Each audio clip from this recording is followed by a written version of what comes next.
Hello everybody, good afternoon and welcome to today's conference, which is the last of the Phase A cycle, and it is called The Origin of the Ego.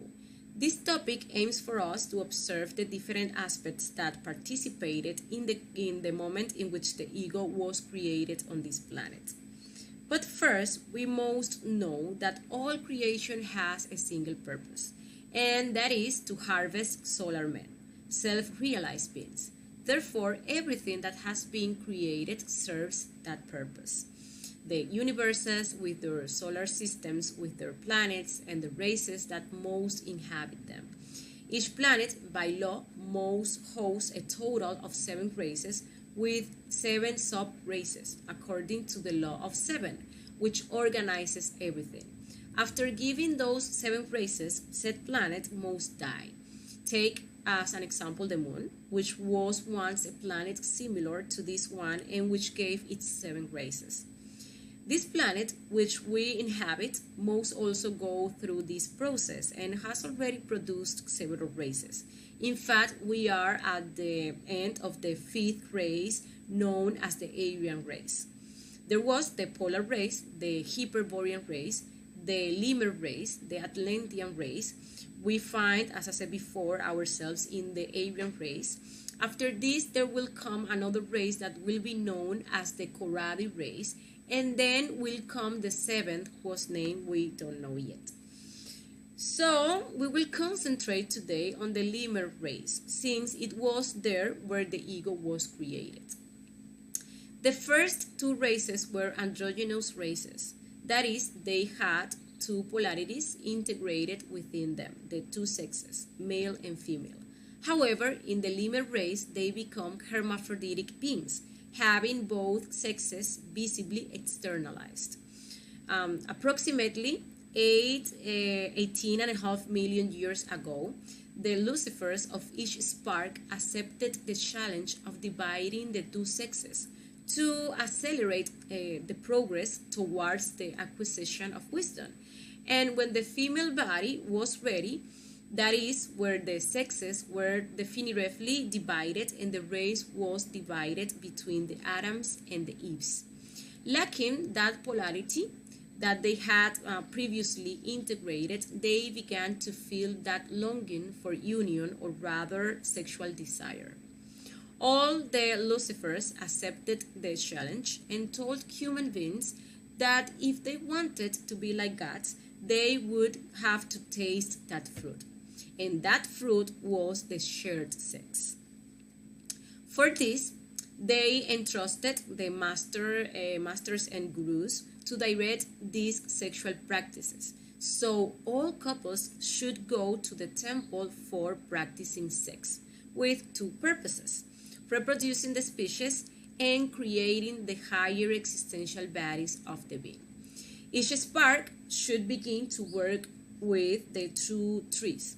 The tree of life, which was that of sex, which allows us to create existential bodies of the being, and the tree of good and evil, which was that of wisdom for self-realization.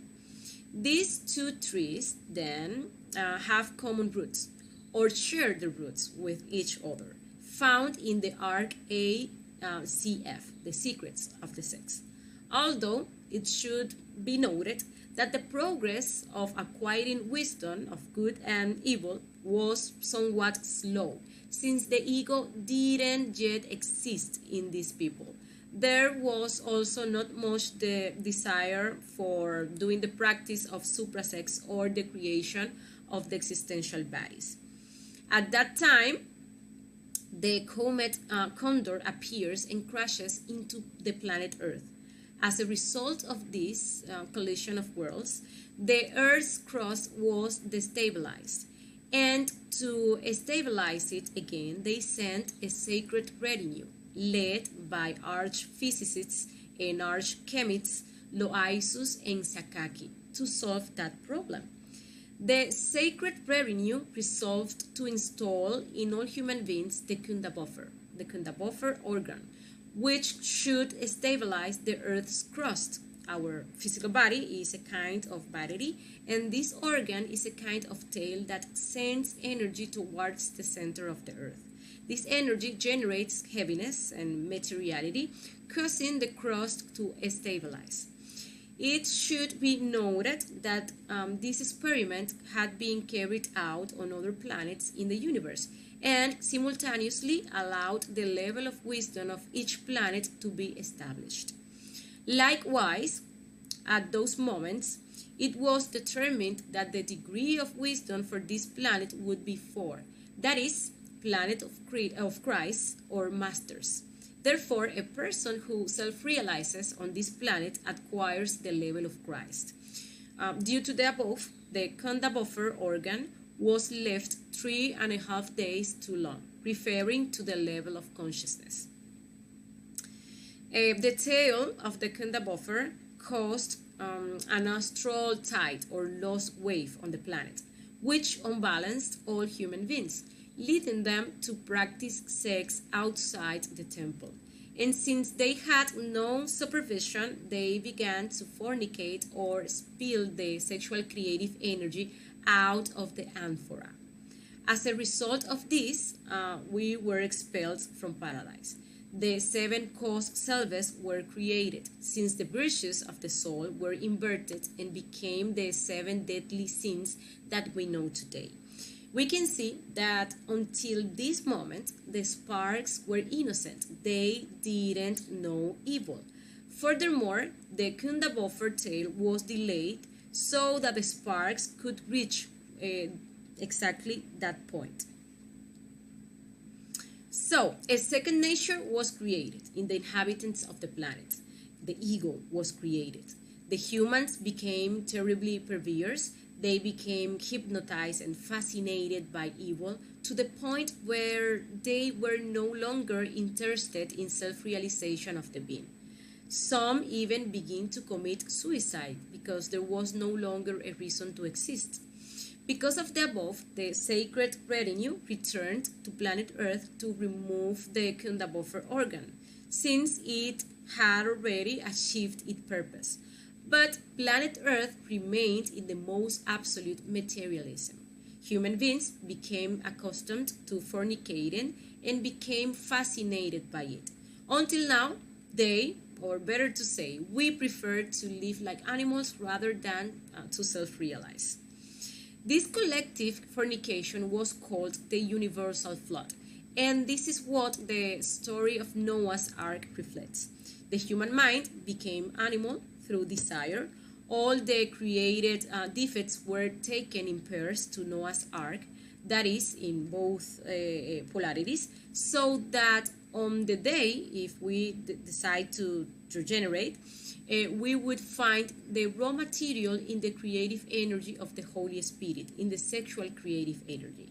From there, from all our ego, would come out the love or fire and wisdom or light by eliminating the ego, learning to die in oneself. We must practice sexual magic, but also release the consciousness that has been trapped by these created defects, which in turn will be the raw material for the construction of the existential bodies of the being.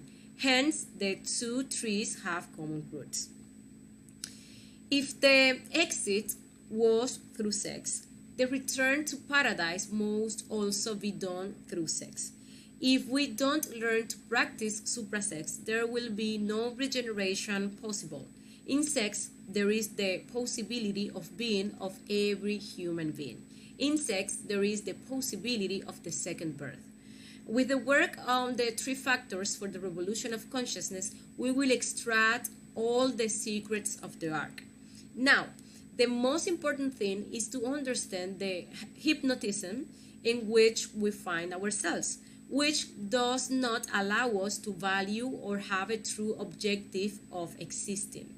If we understand the illusion in which we find ourselves with the passing things of the material world, we will see how important it is to start working on our inner world. It is essential that we understand very well that there are only 2 types of marriages. Those with the purpose of fornicating, which is all of them, because all human beings on this planet seek only pleasure and fun, animal enjoyment without transcendent desires.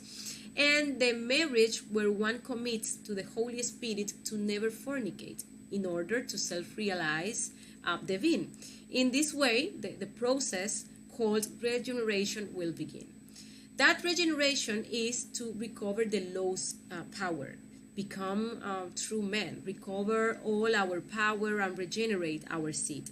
When you are going to work on the tree of life, fire and water must always go upward and inward, as we teach in the practice of suprasex. This ascending fire is what many called the Kundalini. When we start the fire, the entire Black Lodge comes to tempt us. Then we have to be very cautious not to fall into adultery, because we will lose everything. But there is something else. If the person continues fornicating, for each fornication they lose 2 vertebrae. And if we are going to see someone who wants to climb 33 vertebrae for 7 bodies, well, it is a long job and it costs a lot. Approximately 24 sex practices to upload these 2 vertebrae that were lost in the fall. That is why we must understand how important it is to practice sex with love, fidelity, and chastity. From now on, you can take this into account.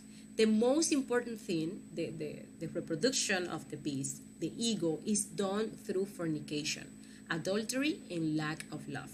When any of these occur, we work to conquer the abyss. If the ego is going to end, we have to stop creating more ego. If we do not stop creating defects, the ego continues to grow. There is a need to initiate direct action against fornication, because it is what, on the physical plane, wastes all the energy that the physical body condenses. So let us remember that the sexual creative energy will always create. And if we are not creating upwards, we are creating downwards.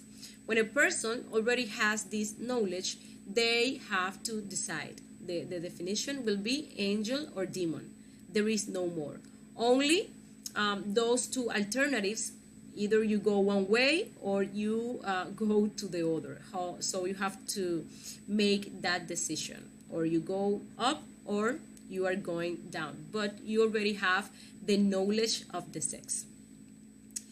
And well, this was today's conference. Thank you very much for joining us. We invite you to join us at the beginning of a new cycle, which will begin next Saturday, the 13th. So thank you very much. See ya.